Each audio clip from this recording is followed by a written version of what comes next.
The EK9 Type R, aging quickly but more gracefully out of the 90s and into youngtimer status than Frosted Tips or Tamagotchi. In 2018, these cars are becoming collectible, and for a lot of Honda unenthusiasts, totally incomprehensible in price. If you're watching this in the future, hopefully our fascination with self-driving cars was short-lived and drivers still exist, and if you're here to see a CTR, I get it. Type Rs are really fun cars. You need to drive one to fully appreciate it, and I'll try to explain that later in the video.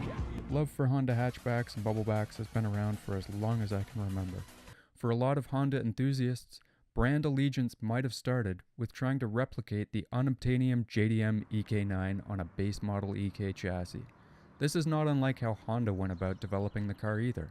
Starting with an EK4 SIR, they stiffened the chassis with more attention to welding, binned some heavy sound deadening, fitted an engine that has one of the highest NA power to displacement ratios ever made, and started splashing red trim around to sell you a road-going car that would be competitive on track days.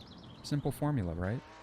In December of '99, when the Type RX went on sale, it retailed for 2.198 million Japanese yen, which was a full 500,000 yen more expensive than a base model Type R.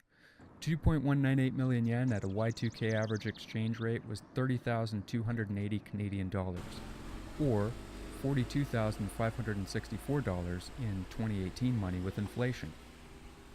And that isn't a whole lot different than a current model Type R. But for a showroom condition EK9 with super low kilometers, you can spend slightly more than that. And when a car's value starts breaking MSRP and passing inflation, you're into good investment territory. Like, better off buying an old Civic than wasting your time with a mutual fund or parking in a boring term deposit. I know, car salesmen shouldn't be giving investment advice. Civics do have a reliable reputation though.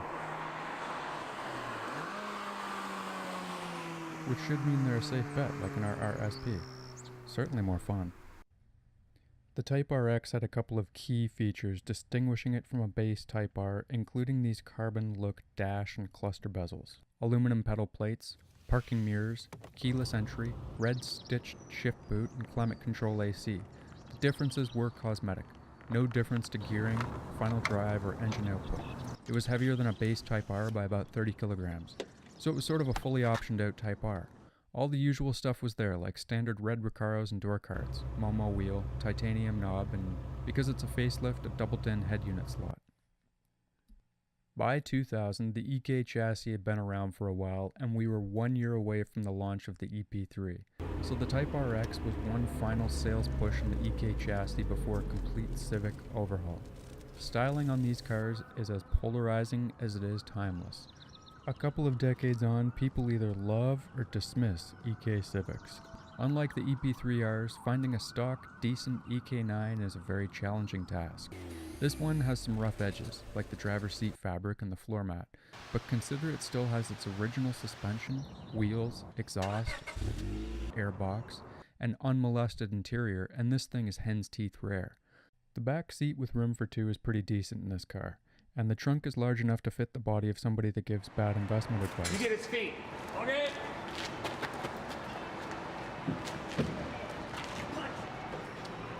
Or mule a couple of sets of JDM wheels to the track. The engine is a legend. This is a B16B 1.6 liter dual overhead cam 16 valve producing 187 horsepower at 8200 RPM, redlining at 8400 RPM, rev limited at 9000 RPM, and to date is still one of the highest outputs per liter of any NA engine. There is a short gear ratio 5-speed transmission and helical LSD. I didn't feel any torque steer driving it, but I did notice it was revving high to cruise at about 100 kilometers an hour in 5th gear. Final drive ratio is 4.4, and keep in mind the B16 has famously low torque, only 118 foot-pounds at peak output.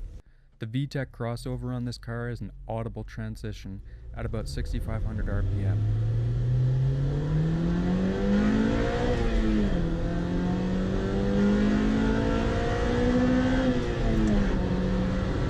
Leaving you a little bit of heart-thumping room to keep your foot down before a gear change. Because of the low torque and the high power band, driving this car around gently is pretty ordinary. If you're in the wrong gear, the VTEC crossover can seem like a good long wait with your foot planted to the floor and not much happening.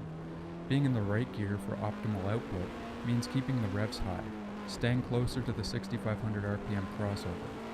After driving the EP3, I said it was counterintuitive for some to drive a car in the high rev ranges against the red line. The EK9 is less refined than the EP3 and needs even more throttle to be in optimal range where low torque is less of a factor. To the new or a regular Type R driver, it sounds like you're driving the guts out of the B16. In reality, this is where the car does best. The generation gap between EK and EP is noticeable, perhaps even a little bit strained. Have you done your Civic duty yet? What do you mean, loaded? You know, some B18 parts, maybe a turbo to make up for the torque situation. Do you know what this thing is worth now? I can't mess with it. You're right, I can't believe you're driving that old relic. Hashtag rap rap. Hashtag never meet your heroes. So would I buy another? I honestly think these are a good investment for the time being.